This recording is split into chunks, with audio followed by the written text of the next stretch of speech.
Bonjour à toutes et à tous. Tout d'abord, merci à l'école urbaine de Lyon de leur invitation dans le cadre du festival à l'école de l'Anthropocène et donc de nous permettre d'aborder durant 1 heure la question des enfants et l'espace public.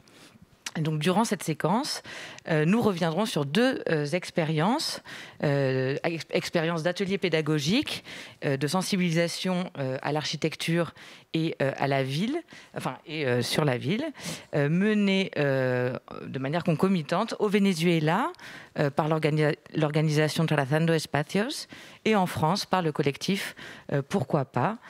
Et cette rencontre, et ce croisement en tout cas entre vos 2 associations, a été impulsé par l'école urbaine de Lyon il y a de ça quelques mois. La ville est-elle seulement une affaire d'adultes ? Quelle place ont les enfants dans la cité ? Comment les enfants utilisent-ils la ville et quelle vision en ont-ils ?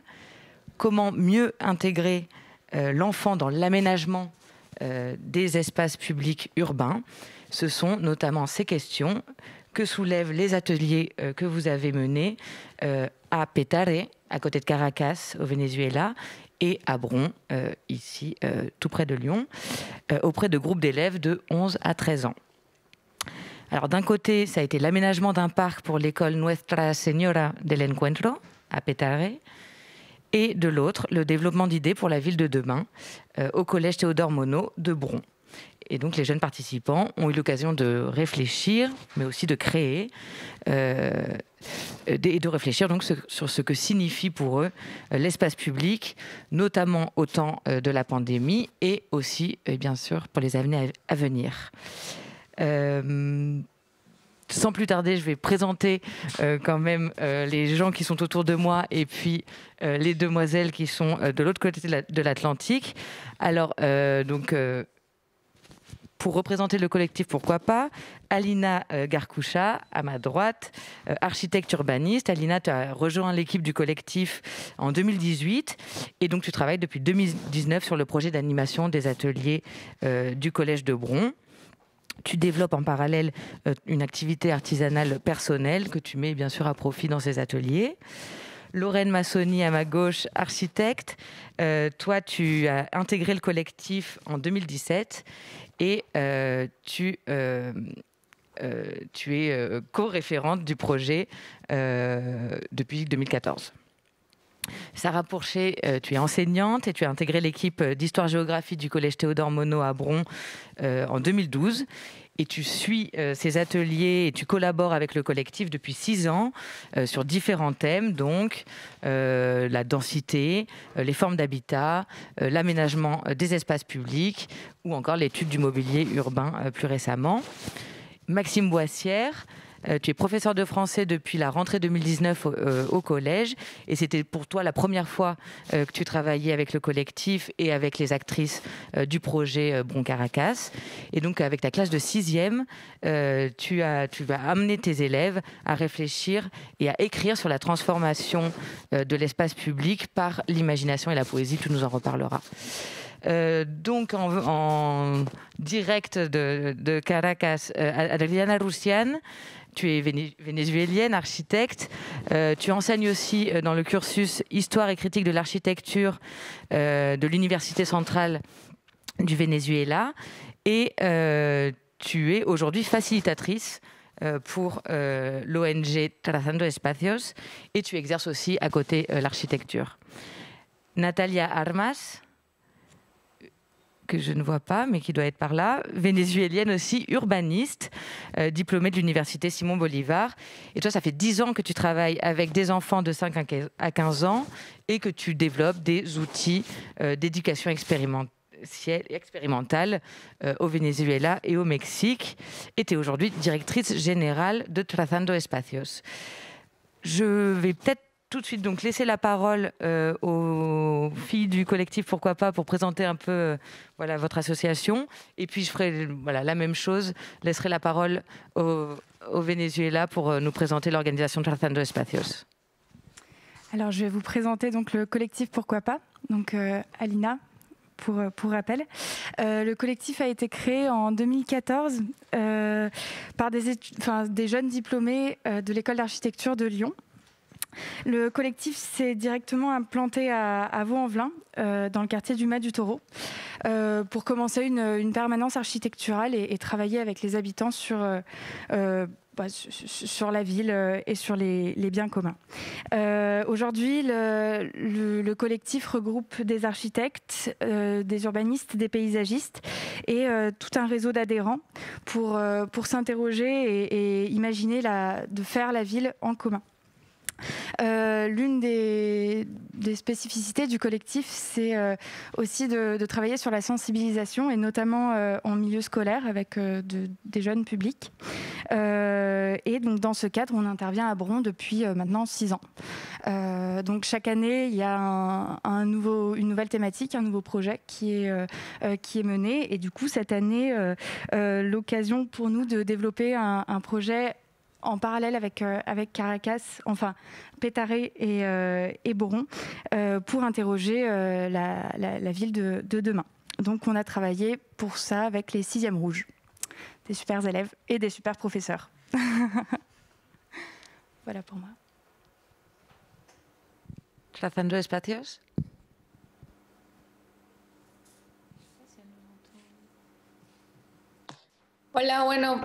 Bonjour. Alors avant tout, merci beaucoup de nous donner l'occasion d'être ici avec vous, de nous exprimer.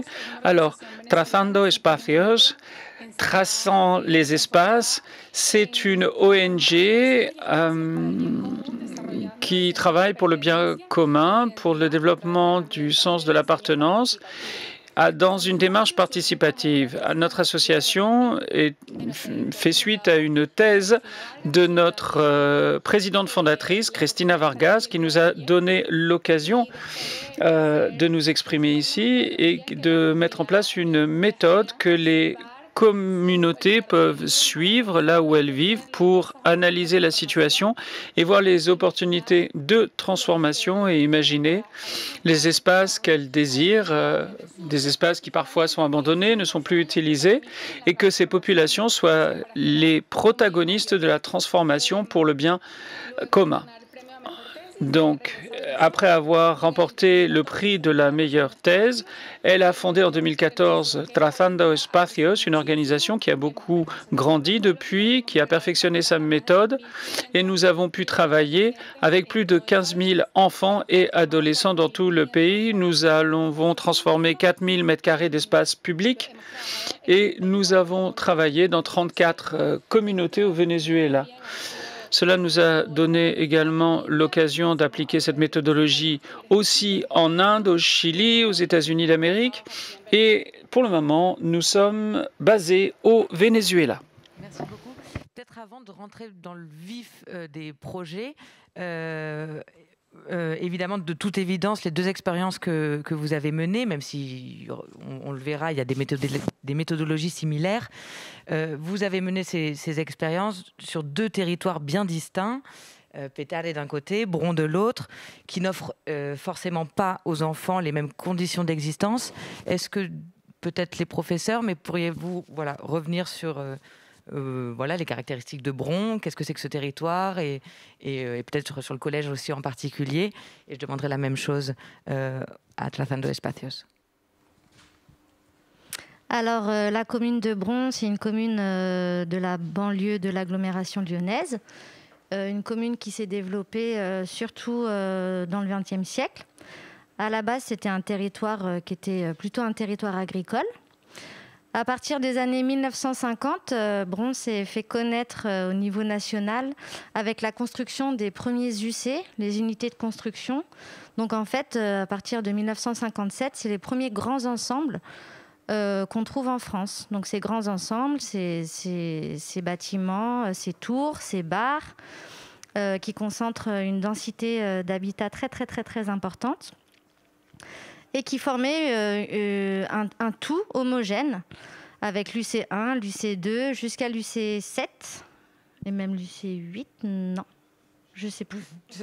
Enfin bon, toujours est-il que dans les années 1970, cette construction homogène d'UC de Bar et de Tours a été traversée par l'autoroute et le périphérique. Donc il faut savoir que nous, le collège, il s'inscrit dans ce territoire, à cheval entre CESUC, l'autoroute, le périphérique, et d'un autre côté, des pavillons, donc un habitat pavillonnaire qui est marqué par un espace public très restreint, une densité d'habitat assez faible, et de l'autre côté, les UC, avec une densité très importante, et par contre, là aussi, des espaces publics très développés. Beaucoup de parcs, beaucoup d'espaces à partager. Donc, les élèves de notre collège habitent principalement dans des espaces... on a peu d'élèves des pavillons. On en a quelques-uns, mais quand même assez peu. La plupart des élèves, ils viennent quand même d'ensembles ou de grands ensembles. Et certains de nos élèves sont obligés de prendre une passerelle pour traverser le périphérique tous les matins pour venir au collège. C'est un quartier qui est en renouvellement. Quand je suis arrivée, moi, en 2012, on a eu Emmanuel Bonny qui s'occupe du renouvellement justement du quartier de Bron, qui nous a fait une visite du quartier. Et on a tout de suite vu l'intérêt, enfin moi en tant que géographe et historienne, j'ai tout de suite vu l'intérêt de travailler avec les élèves sur ce renouvellement du quartier, parce qu'il y a des UC qui sont détruits, on reconstruit à la place du petit habitat collectif. Et en fait, on a un quartier qui est en permanente transformation, et donc c'est utile de travailler sur cette transformation avec les élèves. Voilà. Je ne sais pas si vous voulez rajouter quelque chose. Adriana, Natalia, Petare. Eh bien, Petare se trouve au Caracas, au Venezuela. C'est une des villes qui est née spontanément, une des plus grandes d'Amérique latine. Aujourd'hui, il y a 130 000 personnes qui vivent dans cette zone. Donc ça, c'est pour la zone sud de Petare. Et il y a 150 quartiers. Donc c'est une densité assez forte. Aujourd'hui, les espaces publics. Donc il y a les transports publics, les connexions entre les maisons et les espaces publics qui peuvent être des espaces de rencontre se font par des petites rues sur les pentes de la montagne. Si l'on compare Petare avec des villes européennes, par exemple, des villes européennes moyennes, Petare compte à peu près le même nombre d'habitants, mais la distribution dans un espace beaucoup plus petit de 450 hectares. Par exemple, Bruxelles a plus ou moins la même population que Petare, mais Petare se trouve sur un 1/6 du territoire de Bruxelles.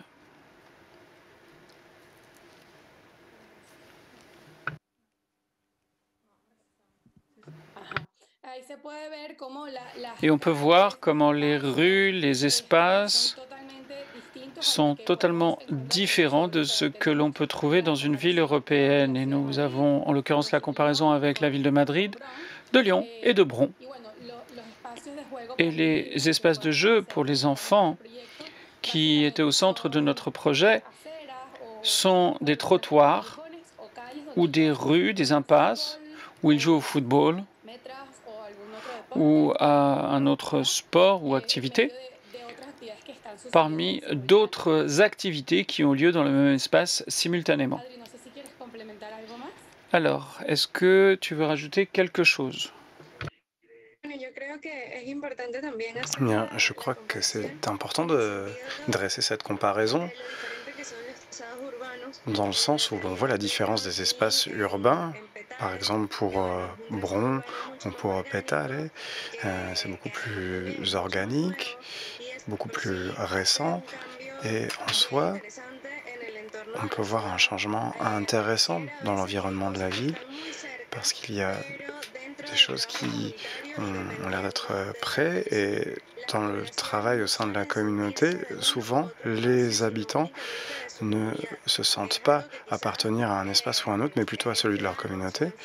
Donc sur les plans ou sur les photos, on peut voir qu'il y a des secteurs qui ont l'air d'être proches, mais finalement, ça ne reflète pas la réalité, puisque les communautés sont différentes, séparées, et très souvent, elles sont séparées, elles restent séparées. Ok, merci. Du coup, maintenant, on va s'intéresser aux méthodologies que vous avez mises en place de part et d'autre de l'Atlantique, et puis aussi à votre manière de fonctionner ensemble, malgré la distance et puis le contexte. Je vous laisse la parole, le collectif. Donc, Lorraine. Donc, côté France à Bron, on était donc 2 intervenantes pour imaginer et animer 10 séances d'1 heure entre la mi-novembre et la mi-janvier. La situation sanitaire actuelle nous a quand même permis d'intervenir en classe, donc ce qu'on a beaucoup apprécié. Et donc nous sommes venus quasiment 1 fois par semaine, pendant 2 mois. Donc on a travaillé avec la classe de 6e Rouge qui regroupe 25 élèves, en étroite collaboration avec leurs professeurs, qui ont également pu animer quelques séances sans que nous soyons présentes pour alimenter d'autant plus le projet. Donc on a choisi 5 images pour évoquer la méthodologie que nous avons mis en place, en essayant un maximum de faire varier les supports et les moyens de représenter la ville par les élèves. Donc les premiers ateliers ont eu pour but d'amener les élèves à observer les espaces publics. Donc tout d'abord en observant des images, en leur donnant une grille de lecture, donc par les formes, les matériaux, les types de mobilier urbain qu'on pouvait trouver. On analysait en classe ce qu'on y voyait. Notamment, on en a profité pour leur montrer un petit peu les espaces de Pétare. Pour qu'ils puissent prendre connaissance des différences qu'on peut observer. Puis ensuite, on leur a proposé en autonomie, pendant leur temps libre, de prendre en photo 2 espaces publics. Un espace public donc à Bron, un espace public où ils avaient l'habitude de jouer, et un autre où ils avaient l'habitude de faire autre chose. Donc ensuite en classe, ils ont pu nous présenter ces photos avec un cadre en carton représentant un appareil photo. L'idée était donc qu'on a reprise de Trazando Espacios. L'idée était aussi de les amener à cadrer un espace, du coup vraiment à rentrer dans l'observation de leur environnement. Tout ça nous a permis de positionner en fait ces différents espaces publics pour essayer de resserrer, d'avoir un cadrage pour ensuite pouvoir travailler sur le Bron, mais des enfants, les espaces qui leur parlaient en tout cas. Voilà. Donc vous pouvez voir les superbes photos. On est très fiers des élèves. Nous aussi. Donc un peu plus tard dans le projet, cette fois en classe entière, on a fait un exercice collectif. On avait commencé par écrire 3 thématiques au tableau, donc qui sont les 3 thématiques entourées en rouge: la pollution, de plus en plus de canicules et l'étalement urbain. Donc on a évidemment déjà expliqué certains thèmes qui n'étaient pas forcément connus des élèves, mais dont ils connaissaient les réalités. Et puis, au fur et à mesure de la séance, les élèves ont en fait agrémenté cet organigramme et discuté ensemble des sujets inhérents à la ville de demain.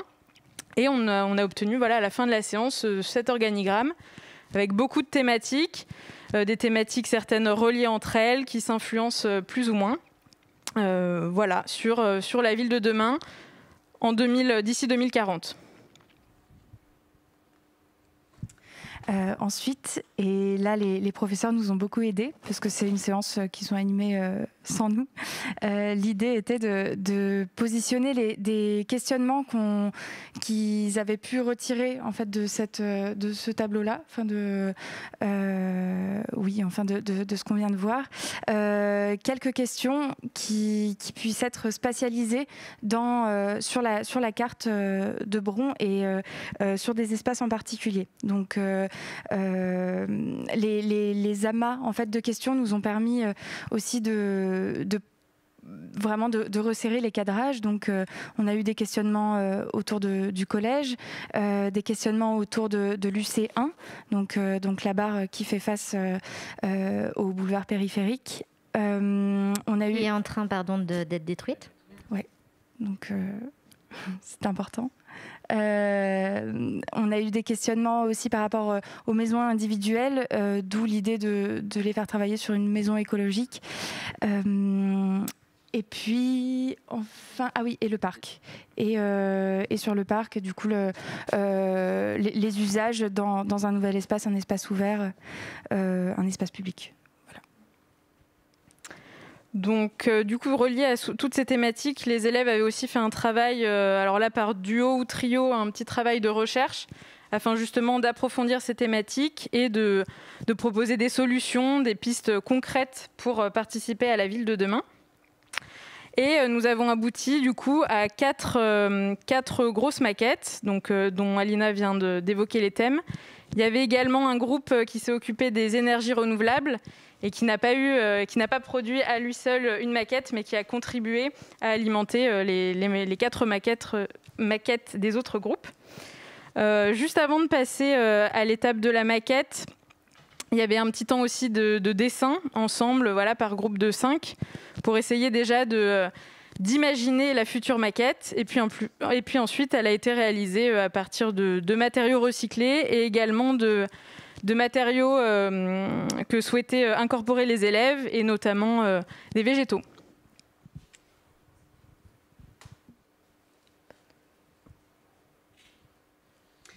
Et du coup, parallèlement à ça, nous, en cours de français, on a essayé d'interroger le rapport des élèves à la ville au travers de la poésie.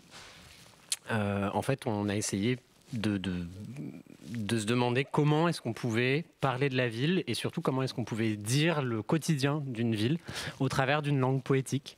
Ce qui a du coup commencé par s'interroger sur ce que l'on pouvait voir ou entendre dans une ville, et ce qui a mené à un travail autour des onomatopées.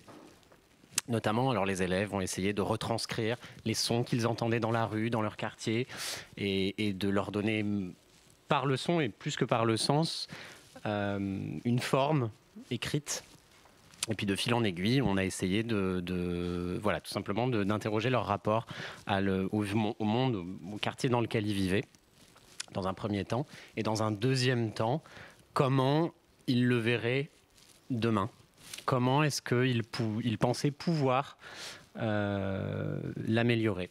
Et l'idée était vraiment que les élèves s'approprient finalement leur propre ville par l'écriture.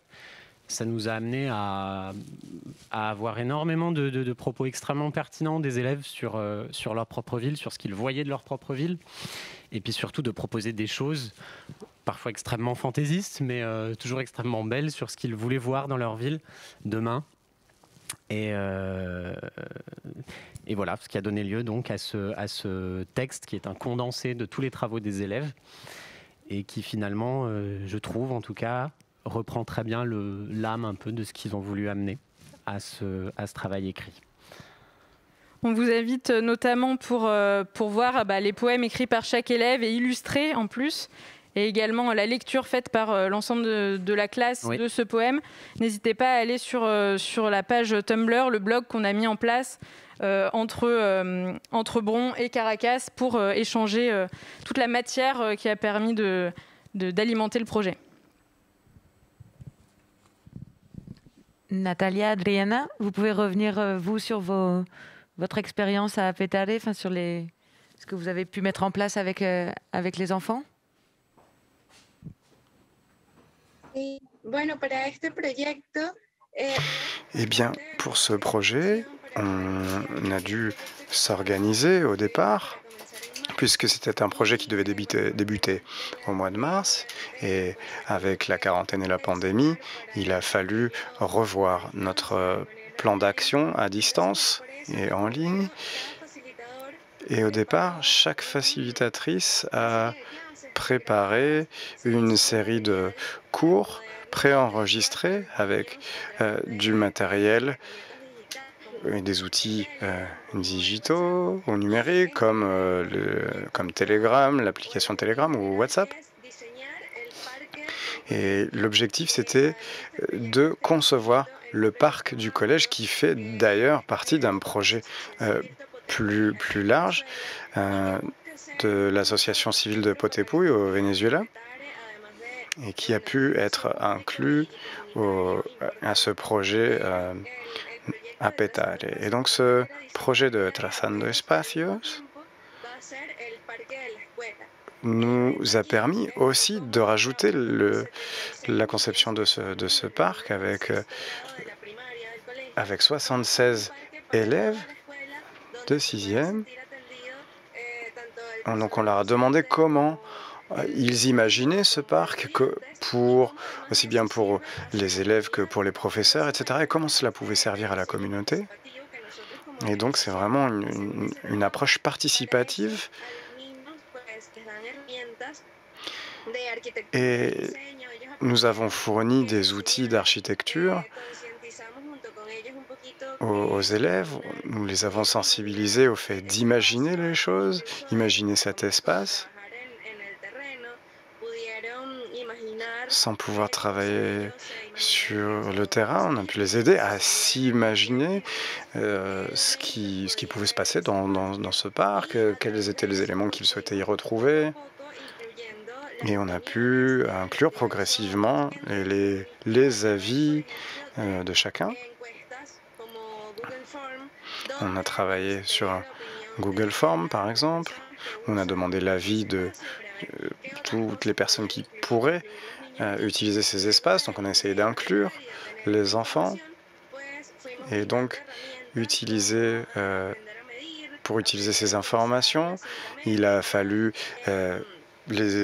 leur enseigner à mesurer les choses, avoir une notion de l'échelle de mesure. Et c'est très important d'insister sur le fait qu'il a fallu visiter. Il a fallu rendre visite aux élèves. Et même si c'était à distance, ils ont pu apprendre avec des règles, avec des échelles, Ils ont pu représenter tous les objets qu'ils imaginaient pouvoir utiliser dans ce parc en 2 ou en 3 dimensions. Et donc on a réussi à établir un grand plan pour la maquette et imaginer la superficie que prendrait ce parc. Nous avons constitué 8 groupes et on a obtenu 7 maquettes au total. Et en fin de compte, c'était l'école qui votait en ligne pour la meilleure proposition.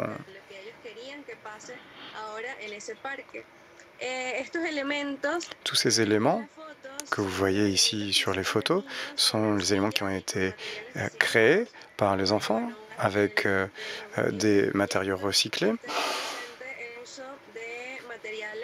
Et on a utilisé des matériaux réutilisables pour justement pouvoir planter cette petite graine en ce qui concerne la construction. Et donc ces maquettes, elles ont été montées d'abord chez eux ou en équipe ensuite.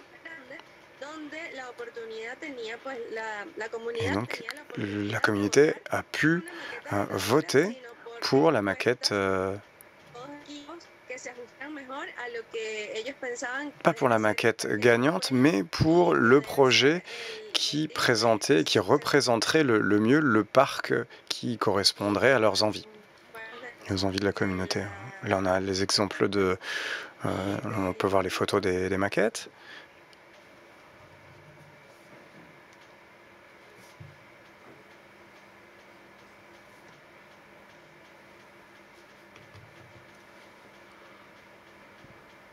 Ok.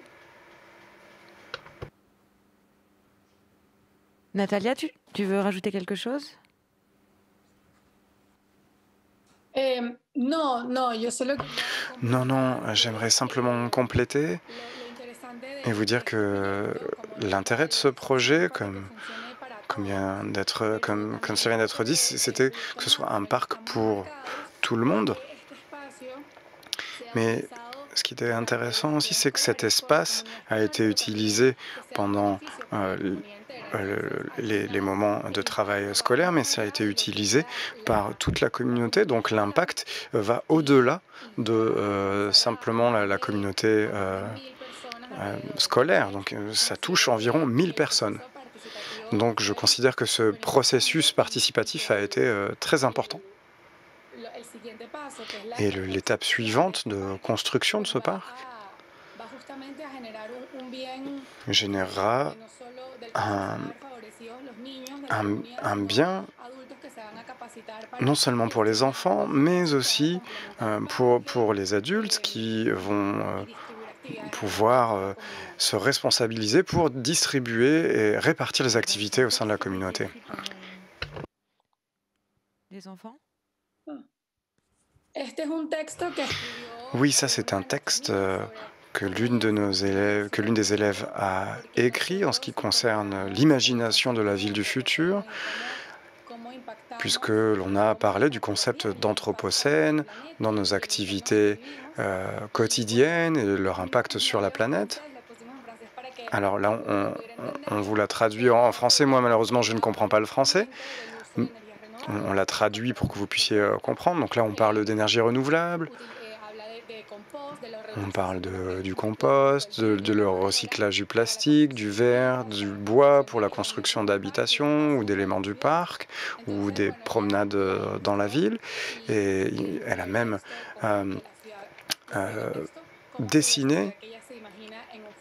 Et voilà ce qu'elle imagine du futur. Et donc, ce que j'aimerais souligner, c'est qu'elle ne s'est pas seulement concentrée sur les matériaux et les énergies, mais aussi sur le travail en équipe entre les communautés pour pouvoir tous être mieux pour le bien commun et pour pouvoir ne pas penser individuellement. Une question que je peux poser à tout le monde, mais concrètement, comment vous avez fait les passerelles entre Petare et Bron, enfin, voilà, comment les enfants ont pu communiquer entre eux. Vous parliez d'un Tumblr, donc d'un blog commun, évidemment, mais concrètement, comment ça a fonctionné et comment vous avez pu travailler tous ensemble, malgré, évidemment, le contexte de pandémie et l'Atlantique qui vous sépare, quoi.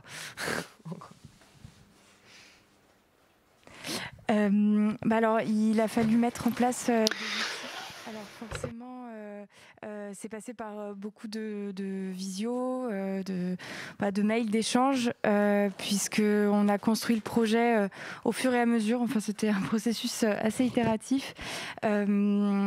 Et je pense que le Tumblr a été vraiment un élément essentiel dans notre projet, puisque on pouvait voir un peu comment avançait le projet sur l'autre continent.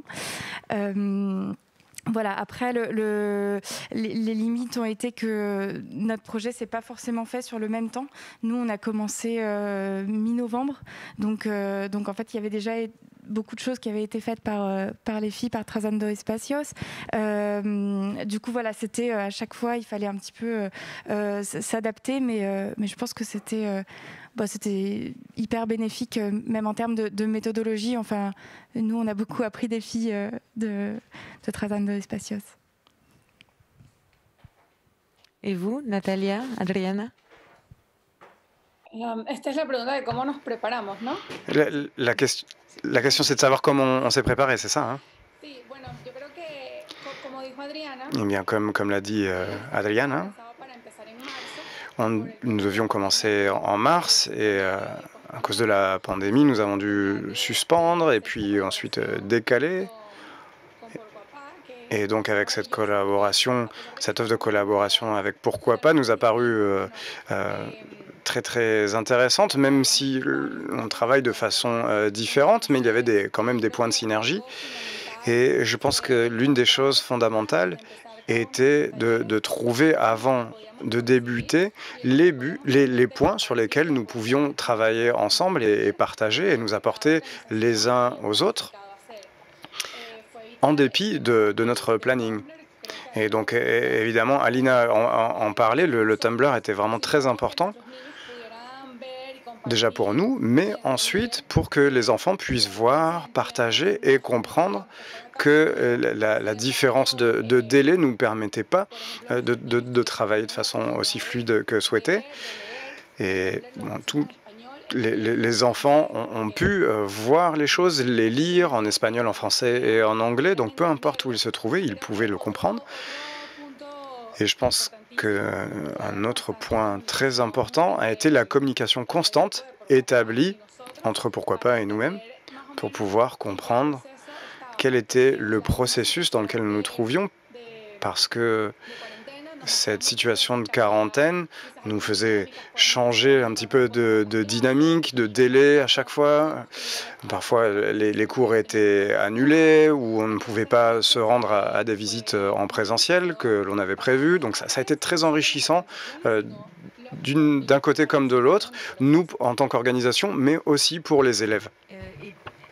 Il s'agissait de groupes d'enfants du même âge, mais dans des réalités, on l'a vu, des contextes différents, avec des méthodologies aussi d'observation et puis de projections différentes.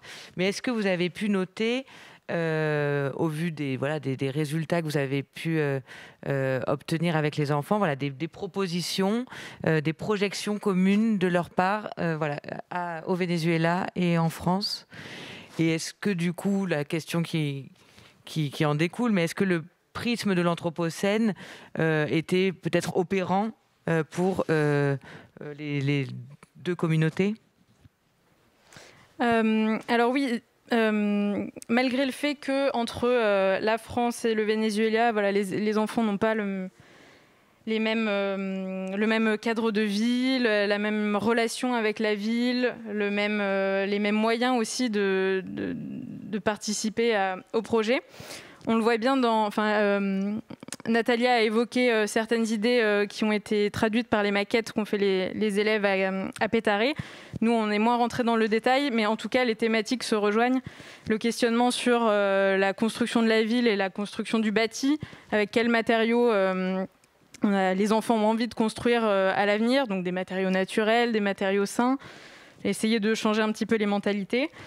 Le questionnement sur aussi les usages dans l'espace public, comment faire des espaces publics pour tous et comment recréer le lien entre aussi différentes communautés, entre les enfants, mais pas uniquement les enfants, aussi tous les autres usagers de la ville. Donc voilà, cette question des matériaux, la question aussi des énergies renouvelables qui a été creusée à la fois à Bron et à Petare.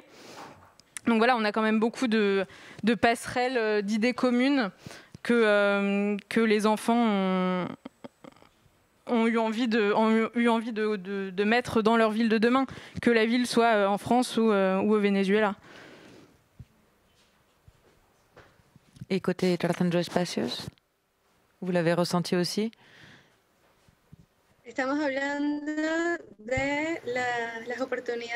On est en train de parler des opportunités que la pandémie nous a proposées. Et des propositions communes qu'il pouvait y avoir d'un côté et de l'autre. Los puntos de encuentro entre Bron y Petare. Oui. Bien. Sí, bueno. Oui, c'était intéressant parce que quand on a parlé des espaces publics, parce que même si les communautés dans lesquelles nous travaillons étaient extrêmement différentes, non seulement à cause de la distance, mais également de par le contexte très différent qui les touchait, la manière dont nous avons pu travailler avec les enfants et leur faire prendre conscience de l'espace public, de leur contexte, de la communiquer, nous a permis de nous retrouver sur plusieurs points. Par exemple, le fait de parler à cause de l'Anthropocène du futur de la ville et de l'impact de l'être humain lorsqu'il construit Qui plus est, c'est quelque chose qui va laisser des traces. Et lorsque cela est pensé pour le bien commun et non pas seulement pour la personne, il semble que les enfants, tout d'un coup, libèrent leur imagination et trouvent des solutions pour améliorer l'espace qui les entoure. Lorsque l'on parle de la ville de l'avenir, lorsque l'on voit le travail qui a été mené en commun, que ce soit à Bron ou à Petare, on voit que les éléments ne sont peut-être pas les mêmes, et même s'il y a des différences, des couleurs différentes, on voit que l'idée d'améliorer dans son ensemble la ville, d'une perspective citoyenne, c'est-à-dire où chacun a des responsabilités, même si les communautés sont différentes, on voit qu'il y a donc des éléments qui permettent de faire le lien entre les deux idées développées, les deux projets développés. Et je pense que c'est intéressant parce que dans ce sens, la réflexion montre, peu importe où nous nous trouvons sur la planète, nous avons toujours conscience du fait qu'il faut construire de manière différente la ville du futur, qu'il faut également avoir en tête les générations futures. Et ce n'est pas seulement quelque chose dont nous allons profiter, dont nous allons jouir, mais également les générations futures devront pouvoir en profiter.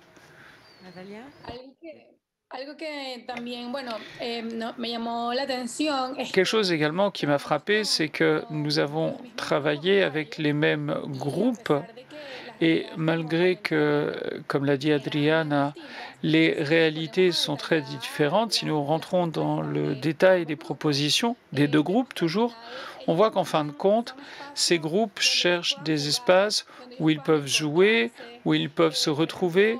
Par exemple, je souris parce que j'ai vu par exemple qu'il y avait un groupe qui avait proposé une œuvre collective et en fin de compte, nos enfants avaient proposé des terrains de jeu, des terrains de sport, des tables de ping-pong, des tables d'échecs, mais également des endroits à l'ombre où ils pouvaient rester et discuter. Donc comme être social, c'est ce qui nous unit, nous tous et nous toutes humains sur la planète.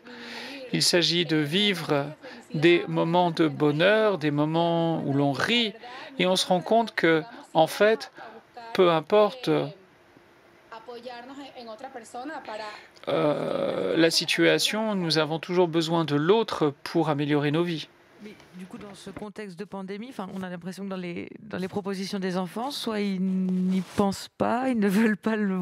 je ne sais pas comment ça a été pris en compte. Est-ce que ça a été pris en compte ou est-ce que, au contraire, c'était non, la ville du futur sans coronavirus. Sans coronavirus. On a imaginé qu'il n'y aurait plus de pandémie. Voilà, d'accord. Ouais. Parce qu'au départ, ils commençaient à nous dire non, mais là, une ère de jeu avec la pandémie. On a dit non, mais il n'y aura plus de pandémie, vous inquiétez pas. Après, ils sont partis dans le futur plutôt lointain. Et donc, c'est pour ça qu'on a posé la date de, disons, 2040 pour leur dire, OK, c'est dans 20 ans, vous aurez 20 ans de plus. Qu'est-ce que vous voulez que la ville vous offre et qu'est-ce que vous voulez offrir à la ville ?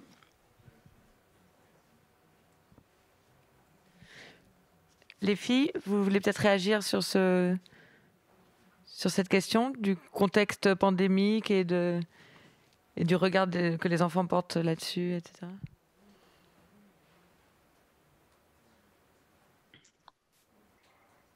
Sí, con respecto a... Sí, es que nos cuesta un poquito saber en qué pregunta estamos porque no entendemos en francés. En fait, elles n'ont pas tellement compris. Las oportunidades del contexto en pandemia. Oui, si vous voulez, oui. Ah, muy bien. Bueno, para nosotros fue completamente un reto. Donc pour nous, ça a été un véritable défi parce que, comme je l'ai dit au début, ce projet devait commencer en mars et nous, comme organisation, nous avons toujours travaillé en présentiel. Et donc, ça pouvait être plus ou moins longtemps, mais toujours de manière présentielle. Parce que pour nous, le travail communautaire, le travail au contact de l'autre, le travail directement avec les bénéficiaires, avec les communautés, le fait que les gens se connaissent les uns les autres en présentiel était important. Donc, pour nous, c'est un véritable défi de travailler par la plateforme Telegram, par exemple. Et il y a eu plusieurs défis opérationnels, c'est-à-dire organiser les classes en vidéo. Il a fallu repenser la manière de rendre ces classes interactives et de pouvoir avoir un feedback de la part des enfants. Donc il a fallu revoir la manière dont nous organisions les différentes tâches et comment nous les répartissions. Pour moi, ce qui était le plus important, c'était que ça ne devait pas être un frein, mais plutôt une opportunité de transcender ce que nous voulions faire, c'est-à-dire d'explorer des manières différentes de nous organiser et d'avancer dans le cadre de ces ateliers, alors qu'avant, nous étions peut-être plus limités. Alors, non seulement au Venezuela, mais également dans d'autres contextes. Ce qui était important, par exemple, en travaillant avec des communautés vulnérables, et c'est notre cas, parfois dans des pays où ils n'ont pas tous les services qui nous permettent de concrétiser nos projets. Il y a des endroits où il n'y a pas Internet, des endroits où il n'y a pas l'électricité. Donc, nous avons compris que la question des visites, la question de la présence physique régulière était nécessaire. Il a donc été toujours nécessaire de se rendre sur place, de visiter les enfants au collège, qu'ils nous connaissent, qu'ils nous rencontrent. Et il y avait un professeur, un facilitateur, qui suivait de près le processus et qui voulait toujours savoir ce que nous pensions. Et donc, ça, pour nous, c'est quelque chose de très important. Mais je retiens également que le contexte de la pandémie a paralysé tellement de choses, et pas seulement nous comme organisation, mais tant de choses ont été stoppées par la pandémie, que pour nous, ça a été un peu un moteur de tout ce que l'on peut faire à distance, c'est-à-dire les différentes choses que l'on peut concevoir pour pouvoir continuer à avancer dans cette éducation des enfants, que ce soit au Venezuela ou ailleurs, et de comment cela nous a permis de collaborer, par exemple, en parallèle, comme organisation, avec d'autres organisations. C'est des choses qui nous unissent et qui nous permettent d'apprendre les uns des autres pour continuer à développer et perfectionner ces méthodes. Ok, merci Adriana. Il nous reste 10 minutes, donc on ne va pas tarder à passer aux questions du public. J'avais juste peut-être une dernière, je me tourne vers les professeurs. Peut-être avoir plus votre point de vue, vous en tant que, toi en tant que professeur d'histoire géo, toi de littérature, de français. Comment vous avez déjà vécu cette collaboration et qu'est-ce que ça vous apporte, vous, dans votre enseignement de penser la question de la ville et de l'architecture, Pour moi, c'était là où c'était extrêmement pertinent, c'est que ça m'a permis de déjà travailler à un point du programme qui, dans l'absolu, ne parlerait pas forcément aux élèves, qui est la création de monde. Bon, c'est sur la création poétique, mais de travailler ce point-là qui peut paraître très étranger, très loin des considérations d'enfants de 11 ans qui sont parfois un peu coupés de la culture, et de le travailler au travers d'une chose qui les regarde directement et qui leur parle directement. Et en fait, je me suis très vite rendu compte qu'ils avaient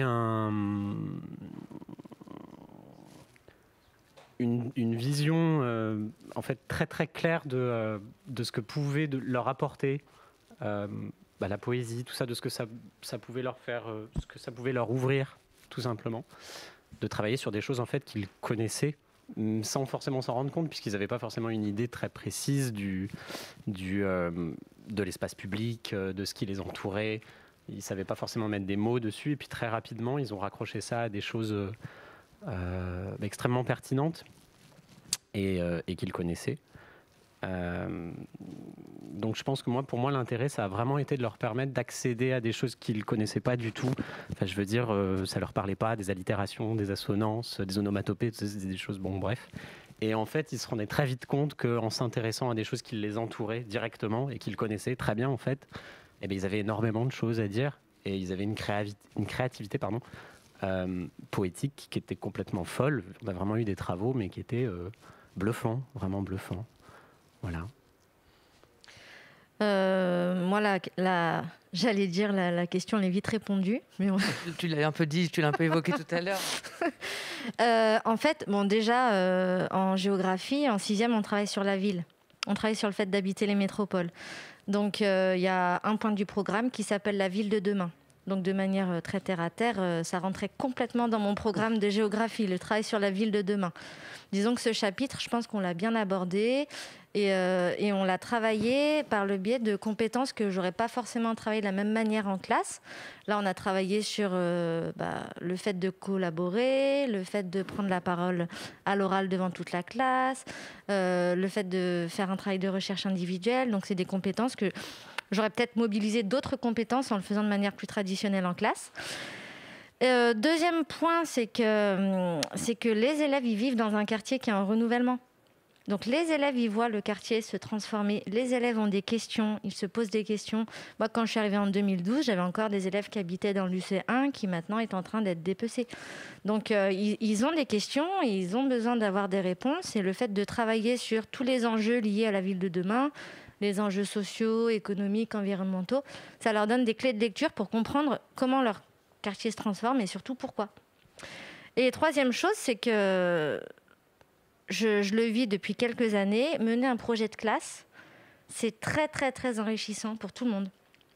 Pour la classe, pour les enseignants, pour les liens qu'ils tissent entre eux et surtout pour les liens que nous on tisse avec eux. C'est que des élèves avec lesquels j'ai mené un projet, je peux les croiser dans les couloirs 3 ans après, ils me diront toujours bonjour avec un grand sourire. On crée des liens qui sont indestructible et on crée du lien de qualité. Et du coup, l'élève qui n'est pas très en confiance à l'école, qui a un peu des difficultés, sur ce type de projet, il va pouvoir vraiment être en lumière parce qu'on mobilise d'autres compétences, justement. Donc ça n'a pas de prix, franchement.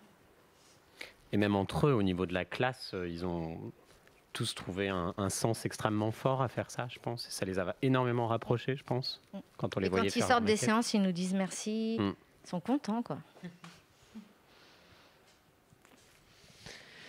Je vais passer aux questions du public. Quelles seront les suites de ces 2 projets co-réalisés par les enfants? Ont-ils été présentés à l'administration des villes de Bron et Caracas? Je vais laisser les pourquoi pas répondre.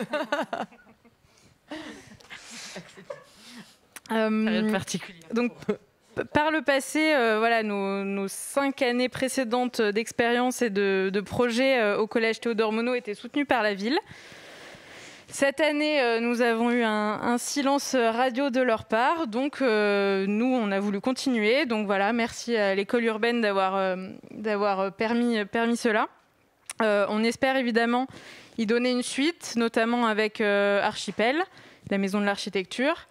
Donc c'est dans les tuyaux de notre côté. Voilà, on essaiera de capitaliser évidemment sur toute la matière apportée et puis de proposer un autre type de rendu, pourquoi pas une exposition, essayer aussi de faire participer les élèves à la construction d'une exposition, à la découverte d'un autre lieu pour justement installer cette exposition. Pourquoi pas, voilà de notre côté la suite imaginée.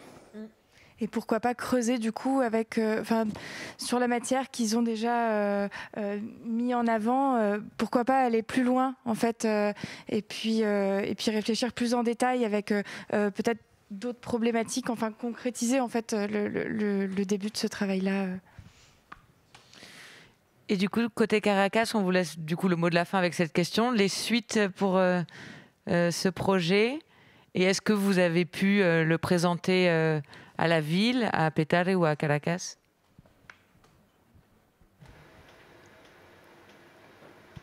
Mari, ¿puedes hacer la pregunta en español, por favor? Claro. Es que, ¿qué va a pasar con lo que habéis hecho? ¿Vais a seguir el año que viene con otros niños en la misma escuela? ¿Y si habéis podido presentar el proyecto a la ciudad, al ayuntamiento? Très bien. Maintenant, avec les propositions qui ont été récompensées, le projet architectural est mis en œuvre et cela aura lieu entre mars et avril cette année pour la recherche de financement et on va construire les propositions et ce le plus fidèlement possible à ce que les enfants ont conçu et qui a été choisi par la communauté. Lorsque le projet architectural sera conclu, sera finalisé, on le présentera pour approbation.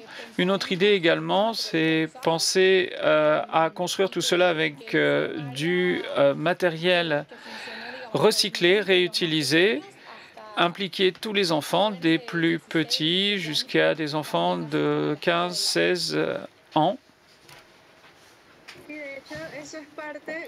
Oui, cela fait partie de notre projet de transformer la méthodologie de Trazando Espacios et de faire en sorte que les enfants dans les classes, les ateliers, voient leur projet se réaliser. Donc c'est tout un apprentissage qui montre que lorsque l'on imagine quelque chose, lorsqu'on y travaille, eh bien, ces choses qui sont orientées vers le bien commun de la ville et de la communauté puissent devenir réalité, et ce également par eux-mêmes. Le tout par le biais d'activités participatives à l'école, dans la communauté, dans le quartier, où que l'on travaille, afin que eux soient les artisans de ce qui est construit et que cela soit le plus fidèle possible à ce qui a été proposé. Donc pour cette année, et vu que le projet est encore en cours, nous espérons pouvoir vous envoyer rapidement des images, des maquettes et des bâtiments finaux. Donc ce sens d'identité, d'appartenance, que ces enfants soient responsables de l'espace qui sera construit. Merci beaucoup. Il me reste 30 secondes pour conclure. Qu'est-ce qu'on peut vous souhaiter? Peut-être que vous vous rencontriez pour de vrai. Non, mais c'est vrai, voilà, en tout cas, que ces projets deviennent réalité, que ces rêves d'enfants, évidemment, et ces projections de ville, voilà, puissent coller le plus à ce qu'ils veulent profondément. Et, voilà, et puis, pour Trazando Espacios et le collectif, pourquoi pas, d'autres projets futurs, d'autres collaborations et d'autres... Avec plaisir.